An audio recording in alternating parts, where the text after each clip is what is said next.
Welcome, everyone, to Beyond Surviving, the safe space for survivors of childhood sexual abuse to receive support, resources, and share their stories. Beyond Surviving is about freedom, healing, connection, and even laughter and fun. Most importantly, it's about letting go of the pain of abuse and finally moving on. I'm Rachel Grant, and for those of you who don't yet know me, I've been a sexual abuse recovery coach since 2007 and am the author of Beyond Surviving, the final stage of recovery from sexual abuse. You can learn more about me and the Beyond Surviving program at www.rachelgrantcoaching.com. Now, community, I am so excited to have here with me today my guest, Arien Smith, who's going to be talking with us about how he healed from years of abuse and reclaimed his joy. Joy, joy, joy, joy, joy. What a beautiful topic to be starting 2020 off with. And this is season 7 of the Beyond Surviving podcast. And when Arien reached out a while ago to connect and via Facebook, and we had a little chat, and I learned more about the work that he's been doing around joy. I just knew I had to have him on. You know, Arien, like so many of my guests, is a survivor of trauma, 15 years of child and adult abuse. And in the face of all of that, he has gone on to build a life that he loves. So you know I love that, because we are always here talking about and exploring what it means to reclaim our lives. And now he has taken all of those experience, and these days what he's up to is helping others find that same healing through his company, Uncover Your Joy, uncoveryourjoy.com. Go check him out. He also designed the Prosperity Path. Yes, this is a a 6-step journey. I bet sex is in there. Prosperity and sex, that sounds right. To living a life you really adore after abuse. Arien is also a disability activist, artist, self-proclaimed nerd, and dog lover. He lives in upstate New York, but dreams of moving to the country of Greece with his fiance, service dog, and of course, their 2 guinea pigs. Oh my goodness. Arien, welcome. I am so glad to be here with you today. Yeah, well, thank you so much for having me, and thanks for the very upbeat, fun introduction. For sure, for sure. When I read that about the guinea pigs, I immediately thought of the TV show Fleabag. Have you caught that? Have you been No, I checking that out? haven't. Oh, it's so funny. They have an entire cafe that is guinea pig Oh my god. themed. Oh my god. So that's super fun. Oh Yeah. my gosh. Well, here we are today and to have a conversation about joy. But before we get to that, tell our listeners a little bit more about your journey and how you arrived to where you are today. Yeah, sure. So, well, the journey's long, but I'll try to condense it down. So, I'm a survivor. The biggest recap would be I'm a survivor of primarily sexual abuse. For about 15 years, I went through that. And I'm pretty young. I'm in my 20s. So, and I'm Mm, not, it's been the majority of my lifetime has been abuse. And yeah. it's very traumatic. There was a lot of violence, a lot of like betrayal, a lot of those typical trauma things that happen. And I, had a couple near-death experiences and things like that. So really, um, horrific trauma that I lived through. Yeah. And yeah, and it wasn't easy. And I know I'm smiling here because I'm super excited for our talk, but it was a really difficult path Right. and took a lot to survive. And throughout this, I developed complex PTSD, which I'm sure most of the people in your community have. I also have dissociative identity disorder, which is a very trauma adaptive condition. So I had to learn how to navigate that and that diagnosis. And then I have a couple physical illnesses as a result of the trauma that I faced and the toll it took on my body as well. So trauma, its effects are still 100% with me. But that's why I like doing the work that I do, is showing that, joy is possible even with the effects of trauma that linger. Um, Mm-hmm. because and I know that we'll talk more about that when we dive into stuff, but yeah, so that's why I'm also a disability activist. And like you mentioned in the intro, I have a service dog in training. Her name is Tally. She's a sweet little golden doodle. Yes. Yeah. It's a little bit of a dog pen, a little bit of like a game reference, her name. So Cute. yeah, she's really sweet. She's a year old. Still has another year of training, but But yes, I'm a big activist in the service dog Mm, community, love that. and then the disability community, especially trying to inspire compassion and understanding and empathy between disabled folks, because there can be a lot of stress that we're under, as a marginalized community. So that's Yes. a big part of what I do, in addition to the mental health work that I do that we're going to be talking about. Mm, wonderful. Yeah. Yeah, thank you so much for that. And, one thing I'm also really excited about in connecting with you today is that you are, a 20 something. And so, highlighting stories of people of your generation who, in so many ways, have had different experiences than my generation and certainly older when it comes to accessing resources. And yet, there are so many things that are still very much the same about our journey. But I always get super stoked when I talk to my 20 somethings who are in this world of healing and doing that work and have already come so very far towards this idea of, what I name as beyond surviving, like living your life, Yep. right? Because you have so much life ahead of you, right? And that's so hopeful and so inspiring and brave, that you've been able to take on the work that you have taken on at this point in your life to not just be healing yourself, but honey, to be out there giving it to other people and sharing that with others. Mhm. So, talk with me a little bit about what happened in your life that really, like, when was that moment when you felt that shift and that you thought, you know what, this is the work that I've got to do. I've got to get this message out there. I've got to tell people more about this.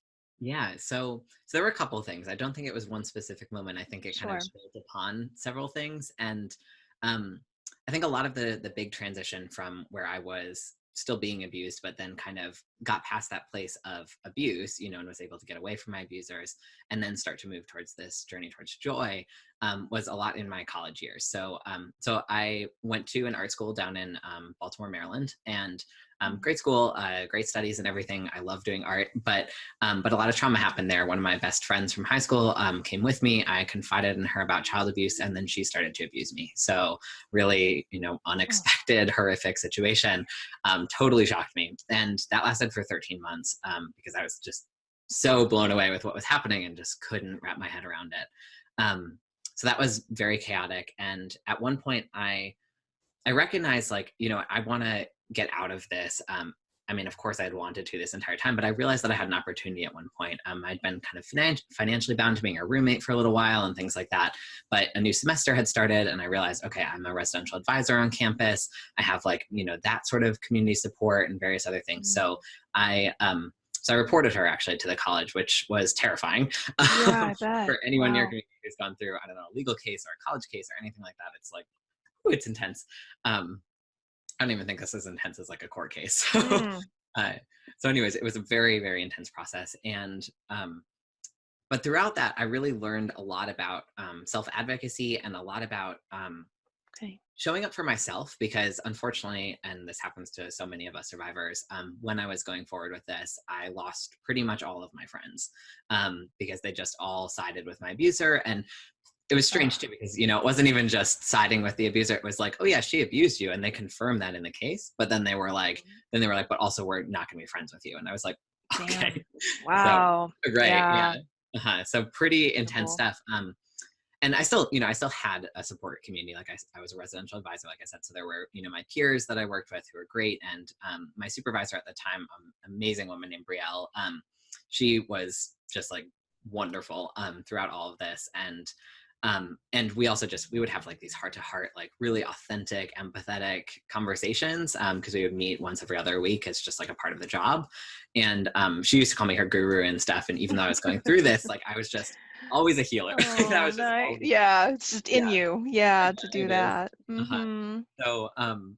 So yeah, so that was a big part of it too. And but during this process, I learned to not only stand up for myself and to like speak my truth, but also to recognize that I could show up for myself, and that I was able to be there in the midst of my loneliness and my grief and my betrayals and Mhm. my fears and all of these really terrifying things, as I was still figuring out who I was. I know we talked about this briefly before we started recording, but this is when I figured out that I was agender, so like a non-binary Mm. person, and really realized, like, who I was as a person, and also, like, yeah, just the fact that I could show up for myself. And I think that that was kind of the critical thing. And that's what I've really worked hard to teach other people is, I was just talking with someone else the other day, and one of the most painful and empowering things that we can do for ourselves is recognizing that we are the only person who can show up for our pain and our struggle. And when we really feel, what we're Mm-hmm. feeling, it's going to feel lonely because we will recognize that we Right. are the only person. Even if we have a fantastic support community, they can't feel our feelings. They can't even be there. And even with my dissociative identity disorder, my alters, the other identities can't be there with my own feelings. So there's this loneliness that comes with that, and realizing that there's Yeah. safety in that, that there's empowerment in that, that there's freedom in that was a really important thing. And I think that I was kind of thrown into the fire with it. I was just sort of tossed in and Mm-hmm. kind of to Mm-hmm. survive had to feel those things. And I realized that I could, that I had that strength. Yeah. And then through that, I know I just awakened this authenticity and this empathy and this compassion and self-talk and all these skills that helped me develop the path that I now do. And it was messier back then, way messier. Well, we are a little messy, Arien. That's how it goes. It is Yeah, not a exactly. straight line. The journey Oh yeah. is very wiggly.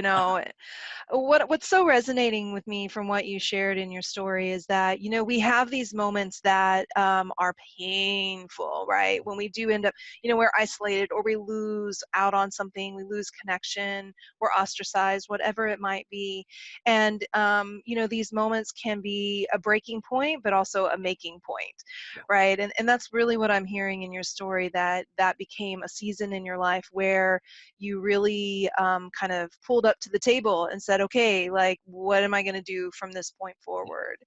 And I also hear in your story that space in which you began to really claim self, right? Mhm. The identity of agender, the step, maybe coming into more understanding of DID and what that was all going to be about for you and how to work with that, self-resourcing and tools, and bit by bit, that really kind of adding up to shifting things for you. Do Yeah. you remember any particular moments where you really got that, like where you were really like, holy shit, like it's different now, like I've changed, my life has changed, I'm accessing joy on a more regular basis? Yeah, I think that that was a little ways after I left college, Mm. because I think that that was still so much survival mechanism. I think if anything, it started to come. Well, there were actually fleeting moments of it. I'd be walking down the street and I would just sort of feel like, wow, I feel this freedom. I feel this contentment just for this 1 second. Like, Oh maybe my back yeah. was sore from chronic pain and things like that, but I just sort of felt like, wow, I've had this freedom that I've never had before. And I think the moments that I started to recognize that, or just the little accomplishments I was making of like, wow, I'm building a business, or like, wow, I'm, doing something to help others, or wow, like I have the capacity within me to smile to someone on the street, even though I've gone through horrific things.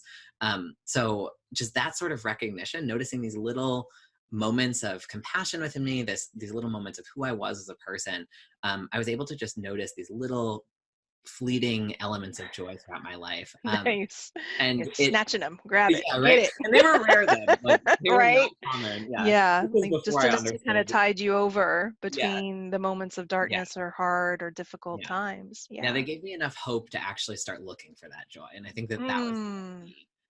Because I think that all of us survivors, like I really believe that we've all had moments where we've seen a glimpse of something better. Yes. Maybe it's not huge, maybe we almost overlook it, but I think that if we take a little bit of conscious effort, to really say like, okay, I'm going to look for a glimpse of what I want in my future, Mhm.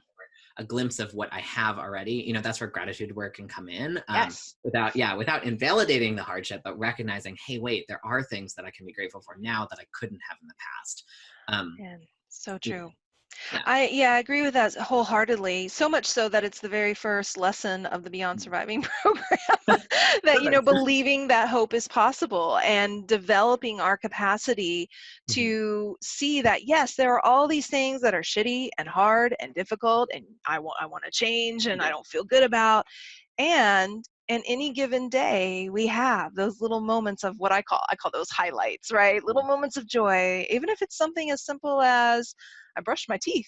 Sometimes that's all we've got. yeah, I mhm, stood in the sunshine. I had a great cup of coffee. But mhm, as we absolutely turn our attention to noticing and not just missing those moments, right? But intentionally looking for, and we see that it creates this little bit of a balancing that gives us a pathway towards yeah. stepping into healing more so. Yeah, yeah, I love yeah. that. Yeah, and I think that that's what really inspired me to actually go after joy is I Mm. had these fleeting moments from all of the self-work that I've been doing and just the surviving and the getting free and all of those sort of things. It gave me that little glimpse, and that was enough for me to be like, you know what, I want more of I this. want more of that. Yeah, exactly. Well, you are not alone. I'm sure all of our listeners are like, how? Tell me how, tell me how, tell And me that's what the how. best So, party about is. Yeah. yes. So we're going to take a little break. And then when we come Mhm. back, I'd love for you to break down the 6 steps for All reclaiming right. joy for us. Okay. Sounds good. Do you struggle with feelings of unworthiness? Is your inner mind chatter that of limitation and self criticism? Do you often feel silenced, disconnected from your feelings? Ladies, do you sometimes struggle with feeling like you're not enough, not ready enough, not strong enough, not smart enough, not qualified enough? Maybe you're thinking you should just be able to get over it, but for some reason, it's just not that easy. In fact, there seems to be an all-out war on women in our society, from patriarchal institutions, societal discrimination, and even toxic relationships. We've yet to meet a woman who didn't experience the disempowerment of her person in some shape or form. And sometimes this disempowerment is so strong that she even begins to internalize the criticisms, which negatively impacts her confidence level, ability to pursue her dreams, her access to joy, and even her relationship with self and others. That's why this February I'm teaming up with Ashley Easter, who is an amazing coach and intuitive guide. And we, as women who have personally experienced the shit that all women face, from abusive relationships and sexism to being underestimated and unfairly overlooked for leadership opportunities, are going to come together for the Emerge Unleash Your Empowered Self retreat. This 3-day experience is all about bringing women together to help you understand the brain-body response system and how activation interferes with your capacity to connect and be present with yourself and others. We're also going to help you learn how to unlock your inner guidance system for your intuition so you can follow your path to freedom and success. We're going to work to develop a deep capacity to feel our feelings so we're not constantly flooded and overwhelmed, and ultimately help you reclaim your empowered self so you emerge with a clear vision of the good enough, strong enough, wise enough, beautiful enough, phenomenal woman that you are. And that's not all. We're going to be in a beautiful luxury space. We're going to have beach time, sisterhood happy hour, subversive arts and crafts, sound healing, guided meditations, and so much more. So I please invite you to come visit us at theemergeretreat.com and see if this experience is the next best step for you in 2020 to unleash your empowered self. We're calling in 15 aligned women, and 6 of those spots are already taken. So please be sure to go over today to theemergeretreat.com and sign up, and I'll see you in person in Monterey, California, February 21st through 23rd. Now back to our show. All right, awesome. So let's get into this. I am so excited for you to really break it down for us. What have you discovered is the pathway to reclaiming joy? Yeah. So it's 6 stages, like you said. And one of the things that I kind of want to preface this whole conversation with is that these 6 stages, I do label them, stage 1, stage 2, stage 3, and so on. But it's not to say that you're like early on in your healing or that you haven't done work or anything. Mm, You're like, okay, stage 1 is where I need to focus because first of all, this is intended for people who have that stability. We're like, okay, yeah, I've chosen to stick through it. Like I'm surviving, but not to that, yeah. not to that joy yet. So first of all, you've already done all that hard work. Okay. So I want to kind of just preface that. And then the other really key thing is that the reason that I labeled these sequentially is because they build off of each other, because you Hmm. need kind of the skills in the previous one to really implement and move into and really adapt to the skills of the next stage. Got So it. so that's Right. kind of a real key with this. And so I just wanted to preface this before we jump right into it. So in case Yeah. someone's like, oh, stage 1 sounds like me, and then they feel bad, I don't want that to happen. So Cool. yeah. So the stages really briefly, or as briefly as I can do it. So the first one is acceptance. And acceptance in summary is really Mm, about okay, I can't change the reality of what happened. It's not Right. forgiveness. It's not like letting go in that way that we see on Pinterest all the time and things like that. This is not what is that TV show, the Ice Queen, Let It Go, Let It Go. Yeah, Anyway. yeah, yeah. Yeah. Frozen. Frozen. Yeah. Yeah. So it's it's really kind of just coming to this acceptance of, okay, I can't change this reality, and Mhm. understanding what you can and can't control, essentially. So it's like, Yes. because that's such an important distinction, because if we don't have that acceptance, we're resisting the reality, and we're trying to change something that will literally never change, and we're exhausting ourselves. Right. And that So true. automatically, yeah, is going to limit our joy. Like, because we just won't be able to make conscious choices towards what we actually need and what we want, because we're already spending so much energy just fighting things that can't change. Um, Hmm. so really understanding that. So it's a lot of like radical acceptance work. There's also a Right. lot of learning how to talk and converse with your emotions, and things like that, and really saying, okay, anger, instead of saying, okay, why are you here? I hate you. Like, go away. Like, I don't want you here. Instead of being like, Hmm. anger, why are you present? What are you trying to show me? Or like, grief, Love why that. are you present? Or this confusing emotion that I can't make out. Like, what are you trying to tell me? And learning that sort of skill, and learning to kind of accept the present moment as well. And accept the fact that we have external experiences that happen to us, that we can't change or control, and that sometimes includes emotions, that includes PTSD symptoms, things that happen technically internally but are happening to us. So I really help people understand that distinction in the stage, which is the most important thing, because as soon as you can do that distinction, then you can say, wait, I can't control that, so I need to stop focusing on that, and Yes. shift my attention. Yeah. Say that again, Arien. Yeah. It's That's so why it's the first. It's critical. because like I'm like, this is It's so important. critical. And I did not Yeah. figure this out at first. Yeah. Like Hmm. that's another thing too, is like Sure. I did some of these later stages. Like I was like, I'm gonna go solve things, and I'm gonna go like figure out my problems and all that before I did acceptance. And then I was like, oh wait. And then I jumped back to this, and I was like, that needs to happen first. So that's Yeah. why I have it as the first stage. Mhm. Awesome. Yeah. Beautiful. Yeah. Thank All you. right. Yeah. Next one, stage All number right. Stage 2. two. Sounds good. So stage 2 is empowerment. So now that you Mm. know what the difference between what you can and can't control, you can actually start to make choices about the things that you can control. So it's Yeah. learning, it's basically just recognizing that choice is now safe, because I think that us survivors often struggle with making choices, especially choices for our own good.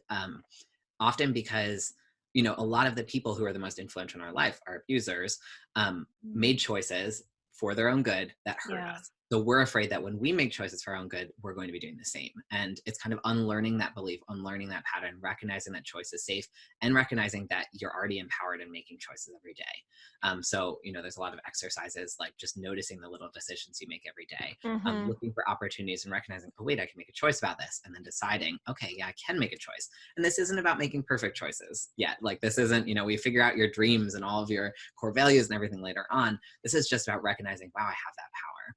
We even And then we have also the have a couple things. capacity to choose. Yeah. Yeah, capacity to choose. Yeah, that's perfect. Mm. Hmm.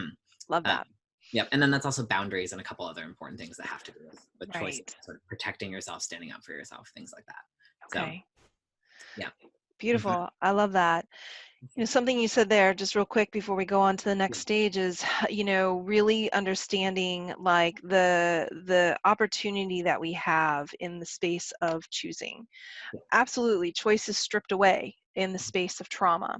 Yeah. And so many survivors of trauma continue to live in that mindset of, I don't have any choice, I don't have any say.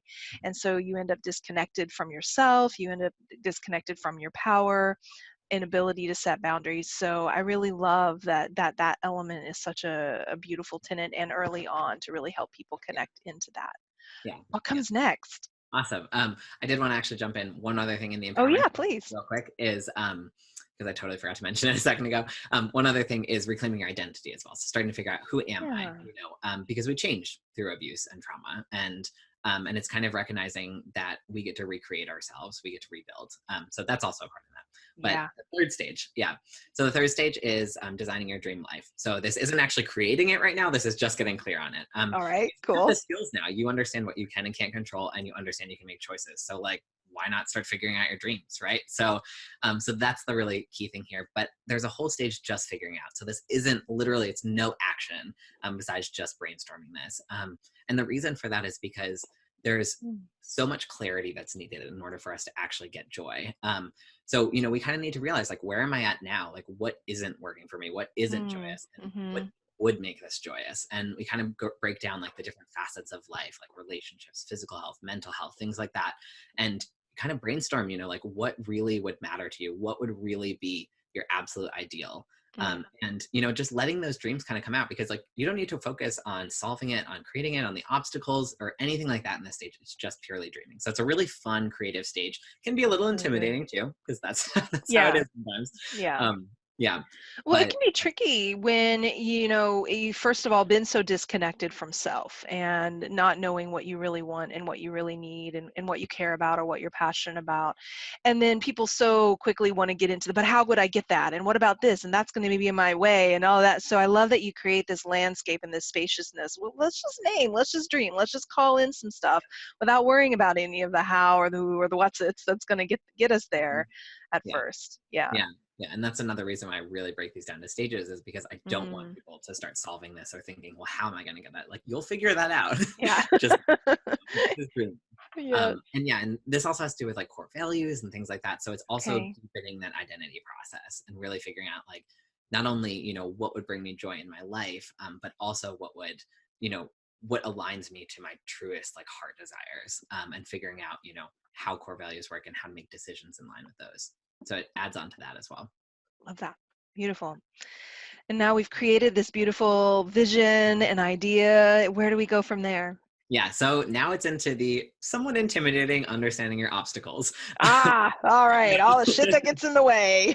Yeah. Yes. Yeah. So this is the yeah, so this is a very liberating, very important, but also can be kind of intense stage, because you're literally Mhm. going to start listing the obstacles in your way. And when I actually like teach this program to people, which I'll be launching, I think a little bit after this podcast goes live, but when I actually teach this, I don't say you need to come up with every obstacle in your way all at once. It's just that you need to understand the stage and pick like one major aspect of your life Mm, really big mhm. business.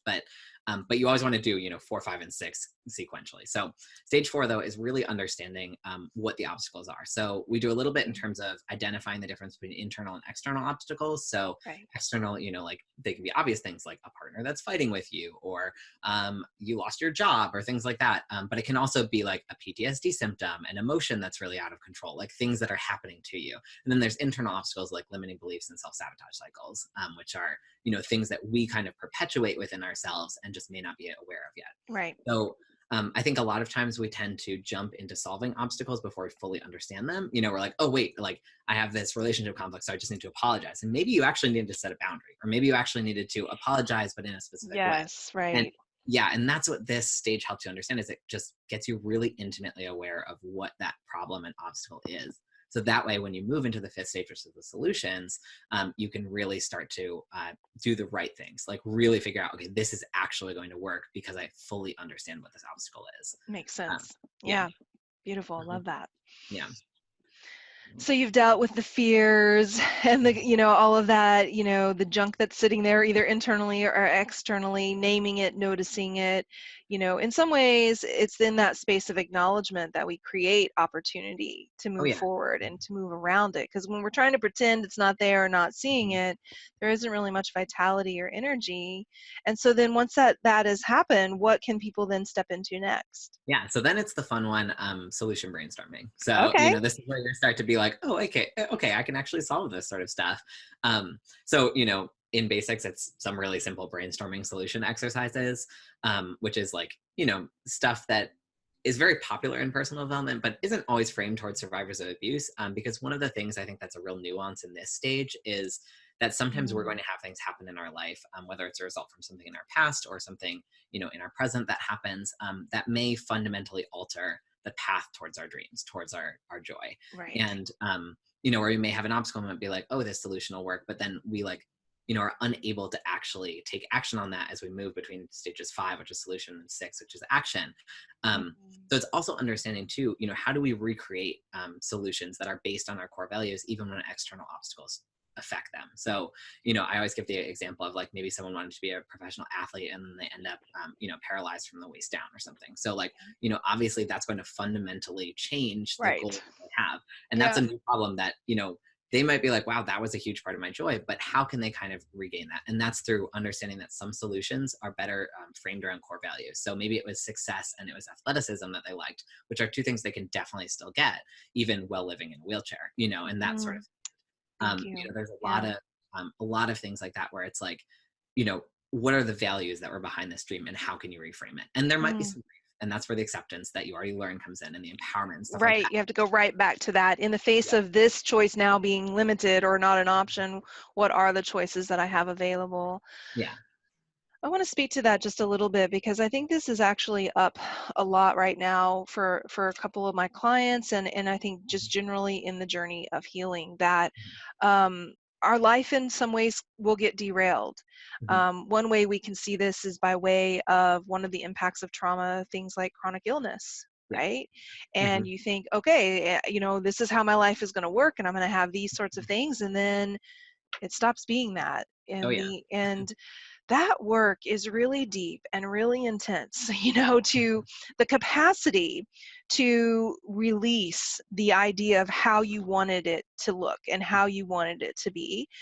So I love that you're helping people understand that a way of accessing that is to connect into the why you wanted those things. Yeah. What were the values that you wanted to express or you wanted to access, or who did you want to be in that space? And then to begin allowing yourself to imagine and access all of the other ways that you could express those same exact values in, yes, a way not originally imagined that you're going to have to grieve and deal with, Mhm. but that there are other opportunities Yeah. for Yeah. that. It's Yeah. powerful. Yeah, definitely. And that's something that I've, so intimately faced in my own life. I have several chronic illnesses and I've gotten Okay. diagnosis staggered throughout the past couple of years. And, it's been like, oh, okay, I figured out how I'm going to do things. And then it's like, wait, no, never mind. New Oh obstacle. man, Yeah. right. Yeah. Yeah, So, constant yeah. disruptions. Yeah. Yeah, yeah. Mhm. Yeah. So it's a lot Reconfiguring, about, it's like finding those new normals, right? mhm. Okay. Yeah. Yeah. Yep. And so then you mentioned that the next step is the action piece. Yep. Once we've found some solutions, it's the Yeah. implementation. Excuse me. Tell me a little bit more about that. Yeah, so really, so once you figure out, okay, I have these solutions in mind, and you, identify which one is the most in line with your values, doesn't go against your values and stuff, because that's another part of the fifth stage is really understanding, that you can get advice from other people, but then compare it against your core values in a certain exercise, and then you can figure out, okay, this is the right solution for me. So once Okay. you know those, and you have that, and maybe a backup or two, then what you do is you start to take action. And this is the lifelong stage. This is Mm. where we continue to do this because basically, maybe you went through and you mapped out all the obstacles in your way, or maybe you have a couple and you're going to revisit that. But it's basically that process of, okay, I know what I need to do now. I literally know the steps I need to take to get closer and closer to joy. Now I just need to do them. But it also includes things that are really important, like what happens if we, fall out of a like good habit, and back into an old Oh, habit. right. Yeah. Okay. And like or we like step away from a dream, or we misalign with a core value or something like that. And how do we kind of bring ourselves back to that place of, empowered joyous Mm. action? And I think a lot of that, which I think is a really important thing to share, is that often we ask too much of ourselves. Often we're, Ooh, we're saying, yes. yeah. um, Yes, yes, yes. yeah, exactly. So we're so often like, oh, okay, like I'm going to start this habit and that habit and that habit, and we literally just jump in too fast. And change is scary for our brain, Mm. especially when change was so unpredictable in our past. But Yeah. like literally every human, PTSD or not, like fears change naturally Mm. because that's like unsettling for our brain. It's like biological that we fear change. Right. Um, yeah, so one of the really important things is to make the change gentle enough that we can stick with it. Mm. So to be really I love forgiving and that. saying, oh, I didn't fail here, I just asked too much of myself. Right. It's like I need to reframe what I'm asking of myself and how I build this habit. Not that I failed, not that I did something wrong. This is just, oops, I asked a little too much. I didn't. What do you mean, Arien? I can't like run a mile if I haven't been doing running at all. I should just hop Right. off the couch and go do it, right? Right. Yeah. No, Yeah, no, yeah. exactly. And it's not a failure, if someone is Such like, a wait, I can't tendency. run this mile. Yeah. And then Hmm. it's like, oh wait, no, I just made the mistake of asking too much. Yeah, That's sort of I interesting. actually can just make it to the end of the block. Let me do that. Exactly. Exactly. Yeah, I love that piece about compassion, though. That's really critical when we're striving towards something, towards a dream, towards accessing more joy. Boy, us survivors, we're so good at beating ourselves up. Mhm. quick on a dime, we'll just turn to that place of shame and blame and what's wrong with me and see, I can't do anything right. So really thinking about how to bring in that compassion and that reassessment piece Yeah. is really beautiful. Yeah. Awesome. Yeah. Thank you. Yeah. Yeah. So that's essentially the path. That's So the path. I love mhm. that so very much. Now, I would be remiss as we begin to wrap up our time together today, to not ask, what is your personal definition of joy? Yeah, so I think that is a really good question. So joy is definitely different than happiness, and that's a very big thing. Happiness is an emotion. It's great. It's lovely. It's super fun. We always want it. It's normal. But joy is something different. Joy, how I define it, is really kind of this sense of overall contentment with life. Is the sense of like I really am happy to have or honored to have the life that I have. I think honored is probably a better word than Mm, happy, but really like honored to be living this life. And I feel generally good in it. That doesn't mean that there isn't grief or that there isn't loss or that there isn't fear and things like that. Like there's still uncomfortable stuff that can happen. That's an emotion that happens. Like we can't change that. But it's this overall sense of I'm still in line with myself. I feel authentic. I feel compassionate towards myself. I feel like I have a place in the world. So it's really this overall sense of like I belong and I'm here mhm. for myself. I think that it's those feelings that just persist through anything. That's really joy. And then of course there's also like more happiness and things like that that like are part of the kind of external side of joy of like, okay, yeah, maybe getting rid of some financial stress or like leaving someone who's Sure. a toxic friend or things like that. And those are going to be parts that will increase that inner feeling, increase that sense of like well-being. Um, Mm, but it's really has to do mostly with that like contentment and that peace. That's why I often say like if you look on my website, anyone who visits, they'll notice joy, peace, and prosperity, and I say those all together because prosperity is a lot of that kind of external stuff a little bit more. yeah. Joy is that sort of like overall contentment and really like sense of belonging, and peace is that kind of like okay, I feel safe. You know, Mm, no mm, matter what happens, I feel safe. So yeah. yeah. Mhm. I love that you create space for joy to exist alongside things that are difficult in our lives. That Mhm. it's not, oh, everything's peachy keen and now there's joy. It's that we develop a capacity to access contentment, Yes. peacefulness, Mhm. groundedness, whatever that might be, even in the face of whatever might be happening in our Yeah. life at the present moment. Yeah. Yeah. Oh, beautiful.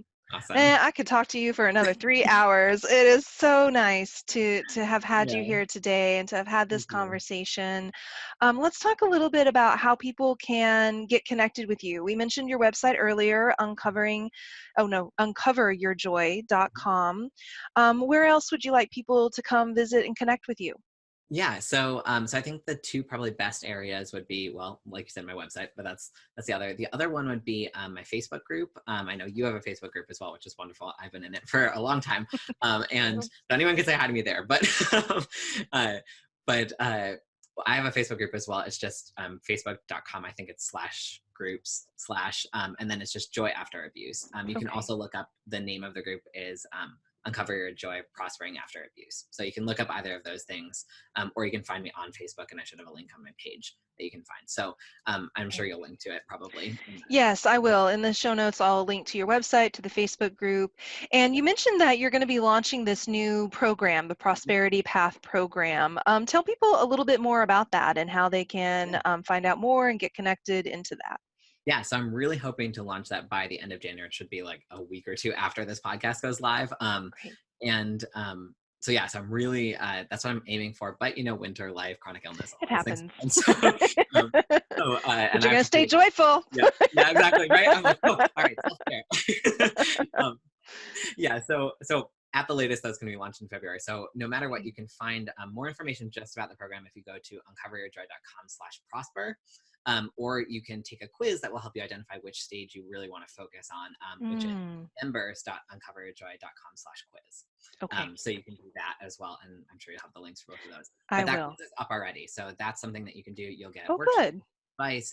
You'll get more information about the stage, and you'll also get access to another quiz that'll help you identify what the biggest block for you in that particular stage that you're in is. So it's really Okay. fun to create I that love sequence that.